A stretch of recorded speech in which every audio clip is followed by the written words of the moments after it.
Siamese twin joined at the hip, Pacific Gas and Electric, are this week's Nuclear Hot Seat, nuts of the week. We'll have this week's featured interview coming up in just a moment. But first, here's the wind-up and the pitch. Nuclear Hot Seat needs your support in order to keep going. Every month, there are fees for web and audio production services and the ever-increasing bandwidth charges because the more of you listen, the more it costs to host the show. Plus, you know you like to be up close and personal with the news as it is happening, and that's what I endeavor to do, be it last month's strategy conference in San Luis Obispo or Dr. Helen Caldicott's symposium on the dynamics of possible nuclear extinction. The musical, which is coming up in just a week and a half in New York City, and yes, I am going to be there. My goal is to put you in the front row center of everything that's happening in the nuclear movement so that you can have the best information from our top experts delivered to you via podcast once a week. And if you miss a show, there are archives on the website and also on iTunes. Help me help you understand all the aspects of these issues so that you can find the perfect place to make a difference and help continue to derail and turn around this runaway, insane, planet-destroying technology. So if you can, when you can, go to nuclearhotseat.com, scroll down on the homepage, and click on the big red donate button. No amount is too small. It's all energy, and it is all welcomed from the bottom of my heart. Because by what you do, you help me continue to do what it is that I do. And I thank you for supporting me in getting the work done. This week's interview turned unexpectedly into one of the biggest stunners I have ever done. Mary Olson is director of the Southeast Office for Nuclear Information and Resource Service, or NIRS. Olson joined the NIRS staff in 1991 and has run the Southeast Office, based in Ashland, North Carolina, since it was founded in 1999.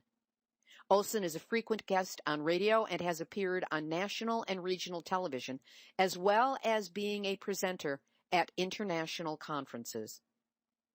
Mary is an expert on the impact of radiation and how it wreaks disproportionately greater havoc on females than males, something I wasn't really aware of before I caught a mention in her recent email and invited her to be our guest this week. Be aware that at one point in the interview, I threw Mary an unexpected question about something that has concerned me for a while regarding genetic vulnerability. Her answer was so stunning, so shocking, and my response shows how truly flabbergasted I was, that I've included all of our ad hoc conversation for you to hear with no editing. Full disclosure, I often will have a little side talk with the guest that I'm interviewing, and we plan what the next question is going to be or how to get to the next pod of information. This happens mid-interview, and it always ends up on the cutting room floor, metaphorically speaking. But in this case, I wanted you to hear what I learned as I learned it, because that's how you'll be learning it too. Mary Olson, welcome back to Nuclear Hot Seat. Thank you. It's great to be here. Mary, you looked at gender as a risk factor for cancer from radiation exposure. Why did you choose to do that? Well, Libby, I have had my job with Nuclear Information and Resource Service since 1991, and in about 2008 or 2009, when I was out giving public talks, I had women asking me in the question and answer period about radiation being more harmful to women. And I was astounded. I'd never heard this. Quite frankly, I asked them, did they mean pregnant women? And they said, no, women.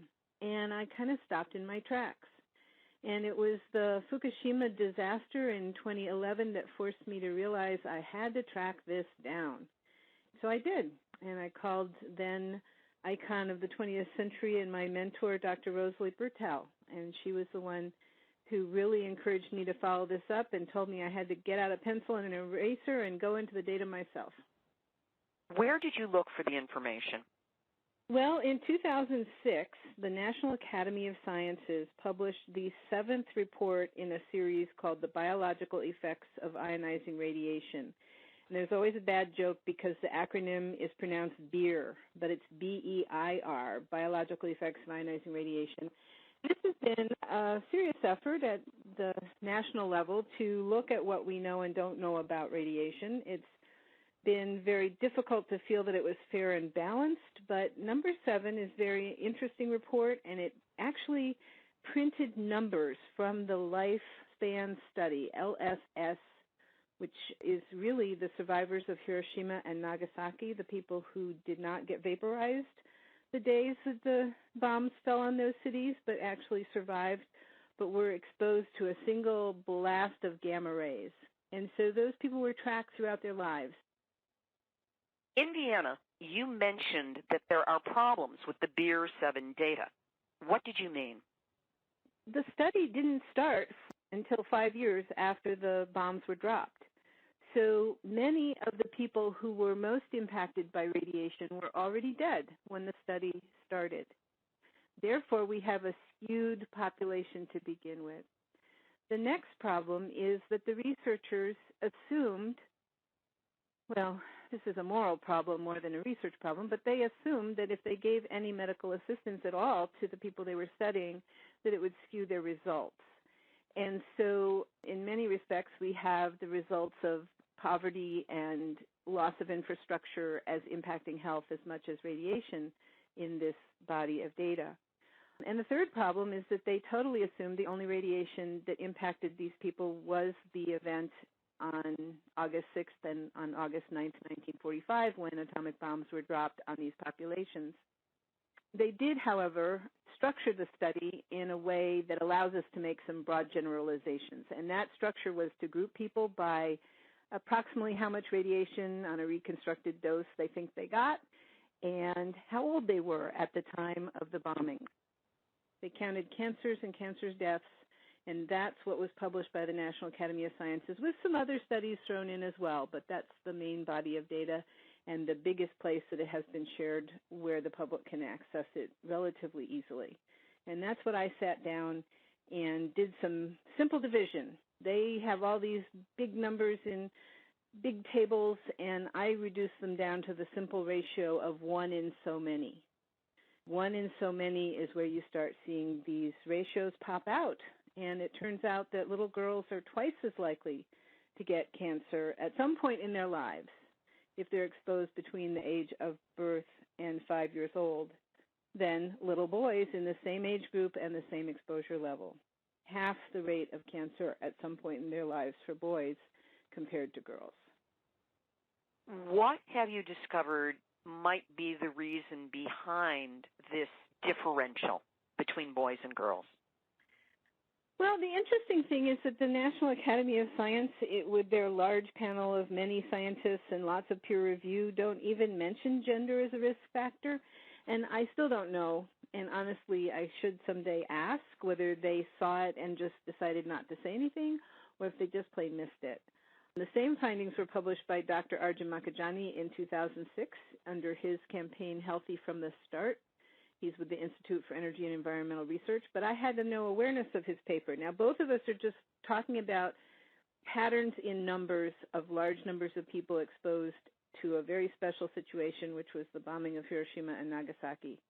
Where does it go from there? We have not seen another real study on this question, let alone an explanation, which is what you're asking me. So, no, there is no place I can point to that says this is why. But one possibility would be a different ratio of fat tissue, and Dr. Rosalie, my mentor, mentioned disproportionate amount of reproductive tissue, which we know to be more reactive to radiation exposure. The female body, even when it's a juvenile, has more radiosensitive reproductive cells than do boys. Now, boys get sick. We can't act like it's okay for boys to be exposed. boys get cancer, boys die from it at some point in their lives after being exposed, but at less of a rate than do girls. Girls are twice as likely. Do we know why this is the case? No, we don't know why.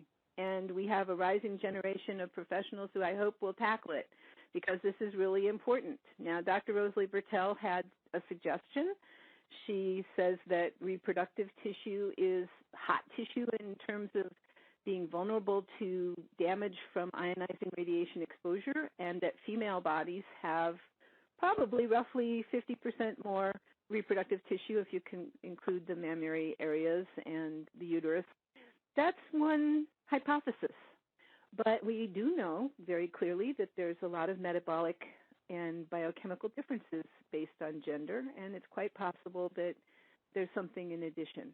I want to unfold one more piece, and that is that the lifespan study of Hiroshima and Nagasaki survivors show that when the radiation exposure happened as adults, in other words, in 1945, the individual in question, both male and female, were adults. Over the rest of their lifespans, women got 50% more cancer. So for every 2 men who got cancer in the lifespan study, if they were exposed as adults, 3 women got cancer. So I still think that's very significant. It's not quite as high a difference as in the childhood case, but it's there, and something that every woman has a right to know. One of the things that I have wondered about, when a little girl is born, she already has inside of herself all of the eggs she will ever have for her entire life. So in essence, we are all the genetic offspring of our father and our maternal grandmother, because that's whose body formed the eggs. Is it possible that the presence of these eggs from birth in little girls might have some impact or something to do with the fact that females are more at risk from exposure to radiation? Libby, you've put your hammer on the head of a nail that's extremely important in our discussion of the environmental impacts of radiation. However, I do not believe the fact that our eggs as females are formed in our grandmother's body is a risk factor. It's the opposite. The fact that our grandmother's bodies contribute the mitochondria and all the non-DNA portions of the egg, right? I mean, once you're an embryo, you're a combination of the DNA in that egg plus the father's sperm, as you pointed out. It's a combination of the grandmother and the father genetically. But it's also a protective feature of the impacts of environment on the human species. There was a lot of confidence in the male policy, and I'm using that term because in the 1950s and 60s, our policy structure was almost exclusively male, and today it is still 2/3 or more male. So in a gender conversation, we need to point that out. Those policy guys felt very confident about nuclear technology because there was not a big bump up in cancer as soon as they started testing nuclear weapons.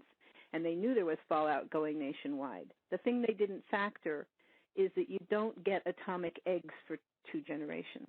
And by atomic eggs, I mean the egg cell was made in a body that was being directly affected by radioactivity in the environment. And so that is why, in my view, the big cancer epidemic lagged behind the dawn of the atomic age, because it took 2 generations to get atomic eggs. That was my theory. I wanted to set you up to be able to talk about it, but I've been wondering about this, and I'm no geneticist. It just struck me. This part is not going to be in the interview. Well, the part about the atomic eggs can be because Dr. Arjun Makajani started going around saying he was 90 years old because he understood damn well what I was saying when I brought this up in a discussion with him.